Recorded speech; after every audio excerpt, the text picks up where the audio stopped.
गलगले हे कॅरेक्टरच असं आहे की कुठलाही एक सामान्य प्रेक्षक त्या कॅरेक्टरच्या प्रेमात पडतो.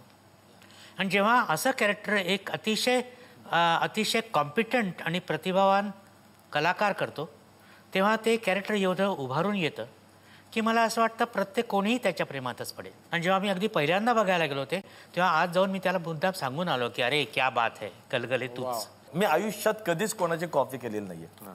एकमेव आयुष्यातलं कॅरेक्टर आहे जे मी ह्यांना डोळ्यासमोर उभं करून केलंय. अरे वा.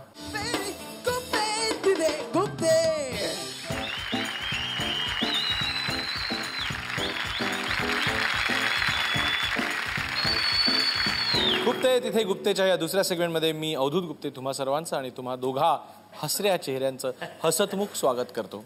राजकीय पक्षातल्या लोकांची तक्रार आहे की सगळा महाराष्ट्र तुमच्यावरती प्रेम करत असून तुम्ही एखाद्या पर्टिक्युलर राजकीय पक्षामध्ये प्रवेश करता, असं का? अरे बापरे. एक तर मुळात राजसाहेब हे चांगले मित्र आहेत. गेले कित्येक वर्ष म्हणजे मित्र म्हणण्यापेक्षा मला भावासारखे आहेत मुळात. आणि म्हणजे ते शिवसेनेत होते तेव्हा देखील का ना आता ऑल द बेस्ट करत होतो मी तेव्हा ते बऱ्याचदा नाटकाला येऊन बसणं किंवा मग मैत्री वाढणं आणि एक चांगला भाऊ कसं सोबत तुमच्या असावा एक चांगलं उत्तम उदाहरण ते आहेत. कारण मी जेव्हा आईचं घर सोडलं होतं तेव्हा मी घर शोधत होतो मुंबईत आणि मला काही समोर काही नव्हतंच की काय कसं, तर त्या माणसानं माझ्या मदत केली. मधल्या काही माझ्या अतिशय बेकार अवस्थेत पण त्यांनी फार मदत केली. तर ती व्यक्ती भावासारखी व्यक्ती स्वतः एखादा पक्ष ओपन करत असेल आणि स्वतः काही करत असेल तर मी एक छोटा भाऊ म्हणून सोबत राहणं काही गैर आहे का? आणि मला मुळात त्यांचे विचार पण आवडतात. हे तेव्हापासून आवडतात. म्हणजे आता मनसे आहे वगैरे हा नंतरचा भाग आहे. तेव्हापासून नुसते विचार राजकीय नव्हे तर थिएटर बाबतीत चित्रपटांबाबतीत कुठला चित्रपट हा पाहिला असेल तर DVD घेऊन जा, हे बघ, ते ऐक, हे बघ कसं आहे काय आहे, हे बरंच गाईड करतात ते. म्हणजे आम्ही जेव्हा कधी गप्पामध्ये बसलो असेल तर तिथे कुठेही राजकीय चर्चा नसतेच. तर अशी व्यक्ती ज्याचा प्रभाव माझ्यावर जास्त पडलाय त्यामुळे मी त्यांच्यासोबत असं मी नेहमीच म्हणेन. मस्त चाललंय आमचं अशा नावाचा चित्रपट आता येऊ घातलाय आणि आमचे दिग्दर्शक ह्या कार्यक्रमाचे दिग्दर्शक सचिन गोस्वामी यांनीच तो दिग्दर्शित केलेला आहे. आम्हाला चित्रपटाबद्दल थोडंसं तुझ्याकडनं ऐकायला आवडेल. एकतर आता सचिन गोस्वामी यांचा आभारी आहे मी की त्यांनी मला त्या रोलसाठी कास्ट केलं. एक नाटकमध्ये आपल्या ते येऊन गेलं एक डाव भटाचा. त्या नाटकावर तो चित्रपट आधारित आहे. मग नाटक पण मस्त आहे, लिहिलंय छान आणि ते प्रेझेंटही छान झालं. त्यामुळे कुठलाही कलाकार त्या नाटकाच्या आणि त्या कॅरेक्टरच्या प्रेमात पडू शकतो. तसं जेव्हा हा चित्रपट माझ्याकडे आला तेव्हा मी त्या कॅरेक्टरच्या प्रेमात पडलो आणि मला वाटलं होतं की माझ्या पठडीतलं नाही म्हणजे जरा एजड रोल आहे पण त्या रोलमध्ये गंमत आहे. आणि बस जेव्हा आलं तेव्हा मी तो करतो म्हटल्यानंतर त्यांनी ती मुभा दिली की हरकत नाही तो रोल तू कर म्हणून. इथं डिरेक्टर पण तयार असावं ना की आम्ही उगाच ह्याला आवडलं म्हणून आम्ही तो रोल द्यायचा का. तर दुसरा एक रोल होता भूषणचा, तो रिक्षा ड्रायव्हर आहे, पण मला जास्त आवडला तो रोल. आणि नंतर मग चित्रपटाच्या शूटिंगमध्ये एक सचिन गोस्वामीने एक सांभाळलं की त्या रोलची डिग्निटी कुठे हलवता कामा नये. एक तो कुठे घाणेरडा पण वाटता कामा नये. तो तसाच तो सुसंस्कृत माणूस असावा पण त्याच्या बाबतीत होणारा प्रॉब्लेम किंवा जे घडणाऱ्या गोष्टी आहेत त्या विनोदी ढंगाने कशा जातील आणि तो कसा सेटल रिॲक्ट करेल, एकदम जास्त सटल करेल, जास्त लाऊड नाही करणार. तर ते मला जास्त शिकायला मिळालं चित्रपटाच्या माध्यमातून, म्हणजे ह्या स्क्रिप्टच्या माध्यमातून. आणि ती गंमत आणि जो काही चित्रपट जो काय खऱ्या अर्थाने ज्याला टाईमपास म्हणून आपण तो टाइमपास लोकांना नक्कीच बघायला आवडेल कारण तो करताना आम्हाला आवडला होता. झी टॉकीज तो सिनेमा वितरित करताय, रिलीज करताय, त्यामुळे तो अजून लोकांपर्यंत पोहोचेल आणि लोक जास्तीत जास्त पाहतील आणि तेही म्हणतील की जे काय चाललंय ते मस्त चाललंय आमचं. लोकांना अजून काय काय जाणून घ्यायचंय ते पाहूया लोकांच्या प्रश्नांमधनं. लोकांचे प्रश्न. माझा प्रश्न किशोरजींना आहे. तुमच्या कारकिर्दीत किशा हा रोल प्रसिद्ध झालेला आहे. जर आज किशा गलगलेंना भेटला तर गलगलेंना तुम्ही काय सांगाल? गलगले हे कॅरेक्टरच असं आहे की कुठलाही एक सामान्य प्रेक्षक त्या कॅरेक्टरच्या प्रेमात पडतो. आणि जेव्हा असं कॅरेक्टर एक अतिशय कॉम्पिटंट आणि प्रतिभावान कलाकार करतो तेव्हा ते कॅरेक्टर एवढं उभारून येतं की मला असं वाटतं प्रत्येक कोणीही त्याच्या प्रेमातच पडेल. आणि मला स्वतःला ते कॅरेक्टर भयंकर आवडलं. आणि जेव्हा मी अगदी पहिल्यांदा बघायला गेलो होते तेव्हा आज जाऊन मी त्याला मुद्दाम सांगून आलो की अरे क्या बात है गलगले तूच. मी आयुष्यात कधीच कोणाची कॉपी केलेली नाहीये, ना शाळात वगैरे तशी आणि कामाच्या बाबतीत. किंवा मला काही कॅरेक्टर भावतात, जसं गलगले आहे, बरेच कॅरेक्टर भावलेत. आपण रस्त्यावर नेहमीच पाहतो ना कॅरेक्टर, आणि ते कुठेतरी आवडलं की आपण कुठल्या आपल्या चित्रपटात किंवा नाटकात आपण उभं करतो. एकमेव आयुष्यातलं कॅरेक्टर आहे जे मी ह्यांना डोळ्यासमोर उभं करून केलंय. अरे वा. ते म्हणजे चल काहीतरीच काय नाटक. ते नाटक पहिल्यांदा आलं त्या प्रशांत दामले आणि प्रदीप पटवर्धनने केलं होतं. मग काही वर्षानंतर परत ते नाटक यायचं ठरलं तेव्हा प्रशांत दामले ऐवजी मला विचारलं तेव्हा मी जाम खुश झालो की मी पाहिलं होतं नाटक आहे, पण आता आपल्याला तो रोल कसा करायचा. कारण मुळात प्रशांत दामलेने एवढ्या वर्षानंतर आपण काय वेगळं करणार. तर ते ज्या स्क्रिप्ट वाचलं, जेव्हा त्याचं लाईनअप आणलं डोळ्यासमोर काय काय होऊ शकतं त्या कॅरेक्टरच्या बाबतीत, तो मला इनोसंट चेहरा पाहिजे होता की तो, कारण त्याच्या आजूबाजूला एवढं घडत असते. प्रदीप पटवर्धन काय काय आणतो नेतो, मुलगी येते जाते काय, तर ह्याला जगाची माहितीच नाहीये असा एक चेहरा पाहिजे होता. आणि तो चेहरा यांचा आहे हे गेले कित्येक वर्ष मी पाहतोय. आई शपथ, म्हणजे मला त्यातला इनोसन्स डायलॉग पीस किंवा असं मला तसं पूर्ण नाही आठवणार, पण एक फोन येतो आणि तो प्रदीप पटवर्धन बाहेरनं फोन लावत असतो आणि याला फोनवर समोरच्यालाही सांभाळायचं असते आणि मागच्याला सांभाळायचं असते, पण मागचा जो काय बोलतोय तो ह्याच्या इथपर्यंत पोचतच नसतो. आणि त्यात तो इनोसन्स, म्हणजे आता मला डायलॉग नीट आठवणार नाही, पण त्यातलं एक तर आहे ना, हॅलो हॅलोवर आम्ही खेळ होतो. हॅलो, हा, त्यांचा चेहरा डोळ्याचा मला, हा हॅलो, अच्छा अच्छा, हा खेळत होतो मी. हे जेव्हा नाटकाला त्यांना म्हटलं, मी विचारा, मी नाटकाला म्हटलं मी तुमचं कॅरेक्टर डोळ्यासमोर करतोय. काय एखाद्या व्यक्तीने एखादा रोल जर हिट केल्यानंतर जर आपल्याला त्या ठिकाणी जायचं असेल तर तुमचे काहीतरी प्लस पॉईंट हवेत. मग प्लस पॉईंट आपण काय शोधतो की आता आपल्या डोळ्यासमोर जे काही लोक आहेत त्यांच्यातले काय काय चांगले प्लस पॉईंट आहेत ते आत्मसात करून आपण ते कॅरेक्टर उभं करतो. त्याची कॉपी नाही करत. पण इथे म्हणाल तर मी यांची कॉपी केली आणि मी यांना म्हटलं देखील की मी चल का त्याच काय मध्ये त्या नाटकात मी संपूर्ण तुम्हाला डोळ्यासमोर उभं राहून तुम्हाला डोळ्यासमोर आणून मी पूर्ण काम करतो. आणि मी प्रत्येक ठिकाणच्या टाळ्या घ्यायचो होतो. म्हणजे तो रोल तेवढा महत्वाचा नसला तरी काही सिक्वेन्स वाईज तो लोकांना पटायचा की या विचाराला काही माहित नाही जे काही घडतं. तो विचार आहे ना, तो फार महत्वाचा होता मला त्या कॅरेक्टरचा. पुढचा प्रश्न. विनंती आहे की तुमच्या एखाद्या नाटकातलं तुम्हाला आवडलेलं एखादं हे करून दाखवा. आमच्या माझ्या नाटकात सही रे सही मध्ये सगळे कॅरेक्टर मला जाम आवडले. त्यात गलगले हे मी फार बऱ्याच वर्षापासून करत होतो. म्हणजे आमच्या ग्रुपमध्ये कोणी चिमटा काढला की जर गलगले कर, लगेच उभं राहून गलगले वगैरे करायचं वगैरे. मला त्यातला आवडलेलं तो सुखात मी करून दाखवा ना ते. अरे बापरे, कसं मी दात पुढे ते एक अशी ढब, enjoy, oh what a surprise, Avdhoot Gupte is here, oh my God, enjoy.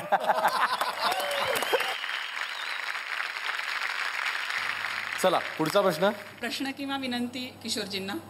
मग अशी काय बैंगन का भरता वगैरे जो काय उखाणा तुम्ही म्हणाला तर तुमच्या मिसेसचं नाव आम्हाला उखाण्यात घेऊन दाखवलं तर आवडेल.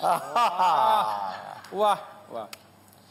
My marriage is like Maharashtra government as a whole. My marriage is like Maharashtra government as a whole. I will be the CM, but Shobha will have a remote control. आणि आता वेळ झालेली आहे ती फोन राऊंडची आणि आपण सुरुवात करूया भरतपासनं. भरत, तुम्ही कोणाला फोन लावताय आणि काय बोलताय याच्याकडे अख्खा महाराष्ट्र डोळे लावून बसलेला आहे.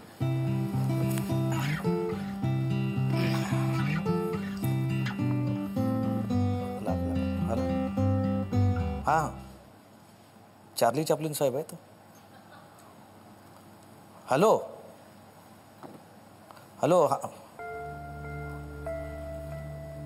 हॅलो, हां सर, गुड मॉर्निंग, शुभ सकाळ. तुम्ही मराठी? हॅलो, आयुष्य मराठी येते तुम्हाला? अच्छा अच्छा, माझ्यासारखाच प्रॉब्लेम आहे. म्हणजे मराठी कळतं, बोलता येत नाही थोडं थोडं. हां, तसं माझं इंग्रजीचं आहे तसं. हां नाही काही नाही बसतो. ऐक असंच लावलं म्हटलं फोन की कोणाला फोन लागेल, कारण अदरवाईज तुमच्याशी बोलता झालं नसतं आम्हाला. लागेल की नाही जरा टेन्शनमध्ये होतो, पण लागलं बाबा. Thank you very much. नाही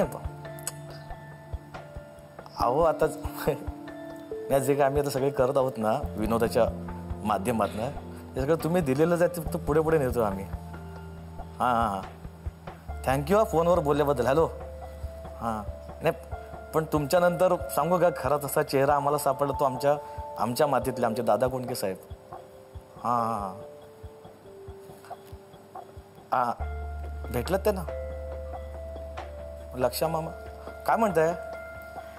अच्छा तेव्हाच तुम्हाला मराठी कळायला लागलं किंवा बोलायला लागले. वा वा वा वा कसं वाटलं सगळ्यांना भेटून. हो ना. हो काय करताय, काय धिंगाणा करताय. अहो सगळे विनोदवीर तिथे असल्यानंतर धिंगाणाच करणार तुम्ही. पण सांगू का तुम्ही सगळे तिकडे आहात, पण आम्ही मात्र परके झालो आहोत. हां नाही हरकत नाही, पण असाच आशीर्वाद आमच्या पुढच्या पिढीलाही राहू देत. हां थँक्यू, आणि फार आभार आहे तुमच्यावर, तुम्ही बोललात माझ्या बरोबर एवढं. हां थँक्यू साहेब. नक्कीच चार्ली चॅप्लिन साहेब ना. हां मग थँक्यू. Okay bye.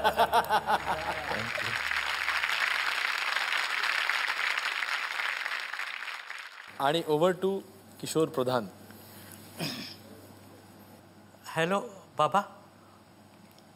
बाबा मी किशोर बोलतोय बाबा 1 महिना झाला तुम्ही जाऊन. आम्हाला पोरकं करून दिलात बाबा, पण असा एक दिवस जात नाही की तुमची आठवण आली नाही. बाबा शोभा माझी ऑफिशियल बायको ती तर वेडी पिशी झाली हो. तुम्हाला सांगतो, अजूनही कधी सकाळी 7 वाजले की भास होतो. दारावरची बेल वाजली असं वाटतं. मी उठतो, स्वयंपाकघरात जातो, दुधाचं पातेलं घेतो आणि दार उघडतो तर दूध घालायला तुम्ही नसता बाबा. सगळे तुम्हाला हिणवून बाबा दूधवाला भैया म्हणतात बाबा, पण मी तुम्हाला बाबाच म्हणतो बाबा. तुम्ही गेलात आणि आमच्या घरात खूप मोठा प्रॉब्लेम निर्माण झाला हो.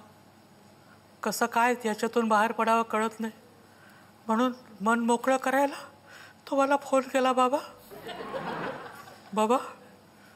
काय माहिती आहे की शोभा आहे ना माझी बायको, तिला तुमच्या म्हशीचं दूध खूप आवडतं बाबा. आणि आता ते दूध आम्हाला मिळत नाही बाबा, त्यामुळे ती भयंकर भडकलेली असते. सकाळी 7 ते 7:30 माझी रोज परेड घेते ती बाबा.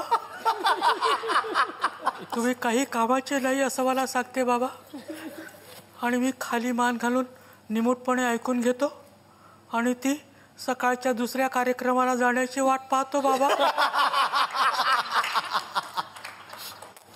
काय करू, मला काय कळत नाही हो.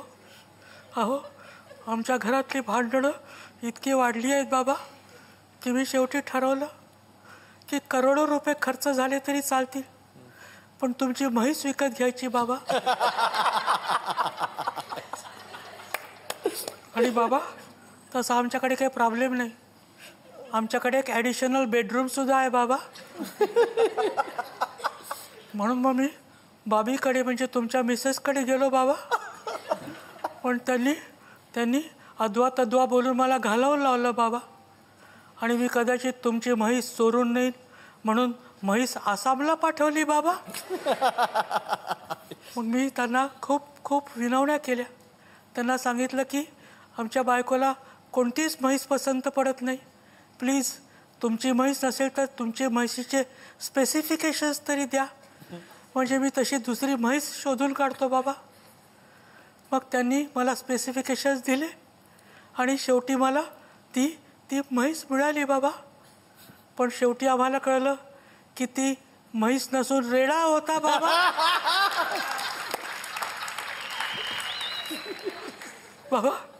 मी या आयुष्याला कंटाळलोय बाबा. मी खंगत चाललोय बाबा. माझी प्रकृती रोज कमी होते बाबा.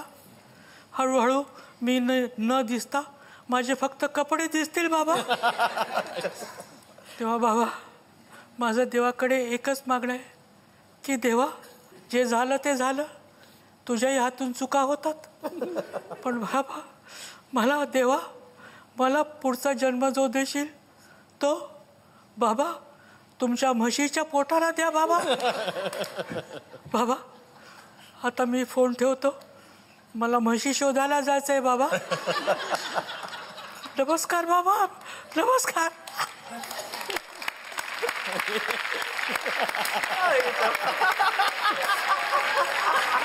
महान महान. क्या बात आहे. अरे काय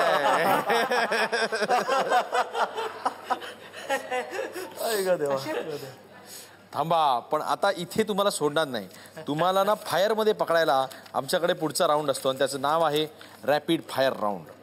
आधी किशोरजींपासून सुरू करूया आपल्या रॅपिड फायर राऊंडला. कोणती रंगभूमी जास्त आवडली, मराठी का इंग्रजी? निसंशय मराठी. कुठला दिग्दर्शक जास्त आवडला, कमलाकर सारंग की आत्माराम भेंडे? आत्माराम भेंडे. आवडता सहकलाकार भरत दाभोळकर का विजू खोटे?